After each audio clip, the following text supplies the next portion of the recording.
The national executive elections of the main opposition, National Democratic Congress NDC party, is some 4 weeks away. Already we have seen some intense campaigning going on with some candidates running into trouble. Joseph Akamba is one of them. He's come under a lot of criticism, especially from colleagues in the New Patriotic Party for campaigning to students of Tempane SHS. Well, I'm joined now by former MP for Tano South and aspiring women's organizer for the NDC. Thanks for your time, ma'am. Great to have you here. Good to be here with you. Now, for some of your colleagues, they lost, even though the party lost the general elections in 2016, they maintained their positions as MPs, but you lost on both sides. How has it been for you in opposition? I lost in both sides. I mean, as for the party, you're a member of the party lost, and you also lost as MP. How has it been in opposition? Well, how has it been in opposition? First of all, I want to say good morning to your viewers. How has it been in opposition? I think that it's been a reflective moment. It's been a time where we are reflecting as a political party to see where our shortfalls were and how best to organize ourselves for election 2020. You want to be women's organizer of the NDC, and one of the topical issues we've had to discuss recently has to do with vigilantism. Just over the weekend, the Minister for Monitoring and Evaluation had was almost attacked. He actually escaped. And when we spoke to these young men who claim to be members of Delta Force, they say that during the elections, they supported him. They worked together, party into power. He made some promises and he's not fulfilled them, and so they think that they need to come and get their pound of flesh from him. You are in support of vigilantism. You are reported to have said on Ekosi Seng, a program on our sister station, Asempa FM, that you are happy your party is seeing the light, and that was with regards to your chairman's, your general secretary, I beg your pardon, your general secretary, Johnson Esiedu Nketia, saying or defending the use of these vigilante groups. What? You still stand by that? I still stand by it. You know, and I don't, if it's vigilantism, okay, you want to tell me like that. But I think that from when we're even in office, when some South Africans came in to do the training, they were arrested, we saw what went on in the country. When we lost the elections, and we had a Delta Force beating up police officers, we had invisible forces chasing our contractors, chasing people from the Kintampo Waterfalls, taking over places. When we were talking, when they were beating up NDC members, when they were harassing us, going to ministers of states, former ministers of states, their residents, aided by police, and these Delta Forces and invisible forces were those, you know, seizing vehicles and what have you. We said it and said it and said it. Nothing happened. They held up, basically it was like a press conference. I don't know whether it was a press conference, when they came out and warned government what they were going to do if things were not done their way. And so we kept screaming. And I remember those days, I said, you know what?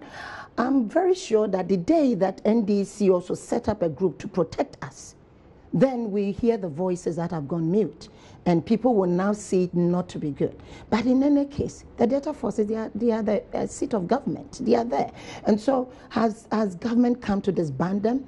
When they went and they beat up the president's, I think his nominee or the one he appointed, security, you know, liaison at Ashanti region, it was, the videos are there to see who did what. And so for me, what we have done, I don't think it's vigilantes. They've not gone to attack anybody. What they do is that when we are going for programs, they are around us to provide security for us. Are you saying that you're willing to take a risk if you are likely to come into power and see what we are seeing now? Would you regret the decision you're making now? They are not being trained to be, excuse me to say, I'm a vet, so usually I use certain terms because for me as a vet, I've seen dogs that bite their owners because you train them to bite, and then when they are prevented from biting, they bite you because that's what they know how to do. The hawks, the dragons, and I even said, well, I want the pythons, you know, and we've not brought in anybody to come and train them to attack people, to cause mayhem, no. They are there to protect us, to serve as our party security.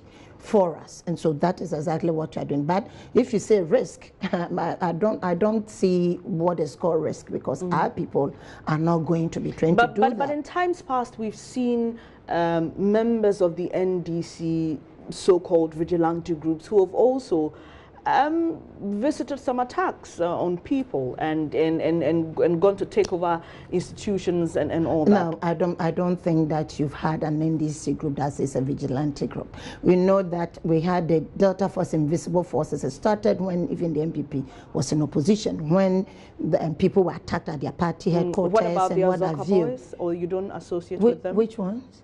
The Azoka boys? No, Azoka boys were not, they are not vigilante. Azoka is a person, he's a chairman, isn't it? And then he had his guys that he works with. So he is for an individual, not for the party? No, so when you say Azoka boys, it's not something that you say, okay, this is NDC vigilante group. You don't even think that the Azoka boys are vigilante groups. They are for an individual and not the party. Is that what you're saying now? Well, that's why you didn't say NDC. It's Azoka boys, and they were there working as party people. But that's it's because we're giving the name for it. It's exactly my point. point. We're giving the name. So it's a thing about names, not functions per se. Who do they work for? The party or an individual? They work as party individuals. They work as party. They are also party people. They find themselves in a certain part of our country where they work for our party. If you come to... So they work for the NDC? Exactly, the NDC members. We are not saying they are not NDC members.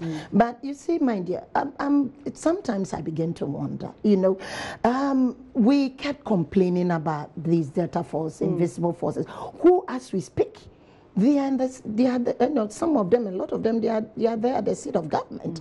Nobody spoke. Nobody saw it to be anything. There was nothing wrong with it. Now, NDC, we go for a unity walk. Then you see guys in a shirt that says the Hawks. Then it becomes an issue.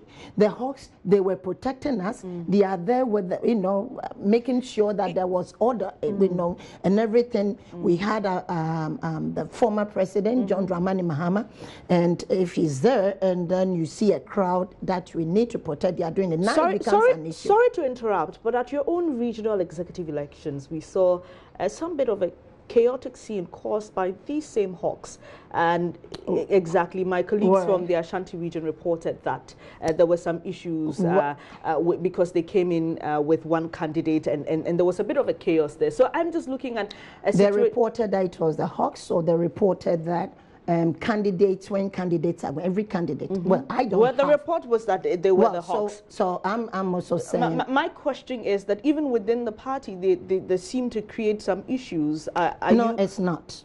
It's not. They are not creating any issue within the party. Okay. I was in the Brungahafa region. We had the Dragons there. They were there to make sure that everything was okay. Now, if for instance, if Mr. A came in and probably some people want to take advantage of something and destroy the process, it's just like having police officers. When those things happen, they will guide them. We had our general secretary, had some of our party national executives there. We have some former ministers of state there. We have some dignitaries. And so it's not that they went to create any confusion within the Ashanti. Am I safe to believe that politicians, and I'm saying politicians because you keep bringing the MPP example and even the NDC example, you cannot trust our security forces to do the jobs, and so you need to recruit these men who sometimes end up becoming something else when your parties win power. You don't trust our security forces? I did not say so. Maybe this question would be best for His Excellency the President. No, I'm asking you because you're also saying that for now you need them to protect you. Exactly. So you don't trust the security forces? No, not that we don't trust the security forces, but we have our own internal security issues to look at. If I decide to take a notchman, says, I want you to guide my house for me, it doesn't mean that I don't trust the police, because they go around. I mean, you have them moving around at night, but I need somebody to particularly guide my house. It doesn't mean that I don't trust a national security. It doesn't mean that I don't trust the police who roam the streets of of our cities or villages or towns when we are asleep. But I still have a security man at my gate. Okay. And so the police is there, the military is there, whatever, and even ask the president, when he's moving, his security and Torah detail, all of them are is everybody a national, like a police or a military. No, you have some of your party people that you feel that you trust, you want them to be part and parcel of your security. So that's why I said it would be best for the president. For us, we are not in government. Okay. And when we are going for unity walk or anything, you have thousands and thousands of people. And you know, so it's not like we. So clearly, you are for vigilantism, and even no, it's not vigilantism. You are for. No, our guys are not vigilantes. Okay. We don't want that word to be used for them. Let's move away. Yeah. Let's move away and talk about the elections. You are a former MP, former Deputy Minister of Agric. And former Deputy Minister of Water Resources. Exactly. We've not seen you hold an executive position in the NDC. Why now? We're in opposition. When we were in opposition before 2008, I went down there and worked as polling agent, as being part of the communication team. I was part of a youth forum that time. I think I started before Honorable Iti Mensah left office as a youth organizer, and then we had Honorable Harine Drusu, who did a fantastic work with us. He was a member of parliament, but at the same time he also was a youth organizer.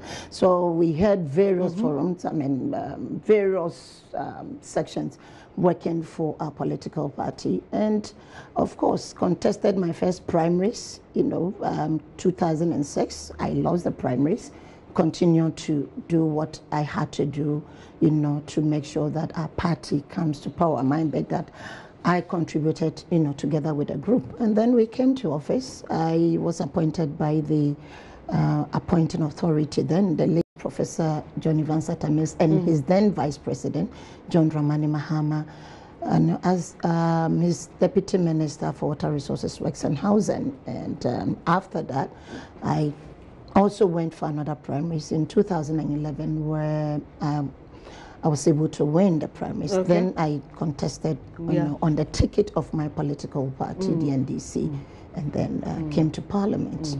At the same time, I was a Deputy Minister in charge of livestock in the Ministry of Water Resources. We get all that. I mean, in 2016, you lost your seat to another person. I'm asking why you want to be the women's organizer of the NDC. Because I want to work with our women, mobilize our women in the way that we can go out there and canvass more votes for the NDC, go out with the right message, talk to the people, get down to our branches, because we have branch women organizers. You see, when you talk about women organizer, it's not a national one. I don't even want to be called women organizer. I want to be called the national representative of the NDC women, okay? Because you are here, you're supposed to represent them, but as an organizer, your job is it's not in the office, it's in the field. And I'm type of a field kind of person. If you want to punish me, put me in an office, tell me don't go anywhere. That is a huge punishment for me. So it is to actually work with our regional constituency and branch women organizers. We are going to mobilize ourselves, organize ourselves as NDC women, so that we can go out with the right message, with the right energy, if you want to put it, to go out and canvass votes for when you the say party. Right message, does that in any way mean that the incumbent didn't deliver a right message during the previous elections? No, I'm not talking about, when I say the right message, I could have said the same thing the time that that period. I could have said the same thing about my constituency. If we are going out, we go out with the right message. When we have a flag bearer, we go out with the right message. It doesn't mean that a former flag bearer did perform or not. Okay. What I'm saying, they could have been given the right message or not. But what I'm saying is that for us, if you ask me, I think that we have to mobilize ourselves, bring the right energy, talk to these women. Mind you, I've traveled the length and breadth of this country campaigning. I've visited every constituency in this country, 275 constituencies. I finished last week. So I've been able to interact with the women at their various So are we likely to see Hannah Bisu, who is now shifting to party internal politics and putting a hold on your more of a national outlook as an MP or as a minister? Are we seeing that shift? I've always been there. I've always been there. I'm not. I mean, what is the minimum for you to be a pulling agent for your political party? I mean, I've always been there with the party, and so if even I work on the ticket of the NDC, it's still the party's ticket is the NDC, and so for me, anywhere that I think that my services are needed to serve our party, I'll do so. All right, Madam Bisu, I want you to look into that camera and which one is speaking me? This one. This one? Yes. Okay. And well, give you the opportunity to tell your delegates your message. Okay, I think that to the splendid women of the NDC, regional constituency, women organizers and their deputies, I've visited the 275 constituencies. I've come to your various homes. I've come to your workplaces. I've come to your villages, towns, and cities. I've shared my message with you, and we all promise ourselves that the message, the vision I have is an operational vision.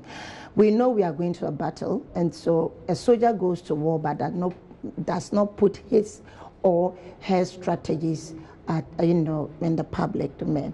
We want to see an NDC women's wing that is palpable, that is felt, seen, and heard in the right direction.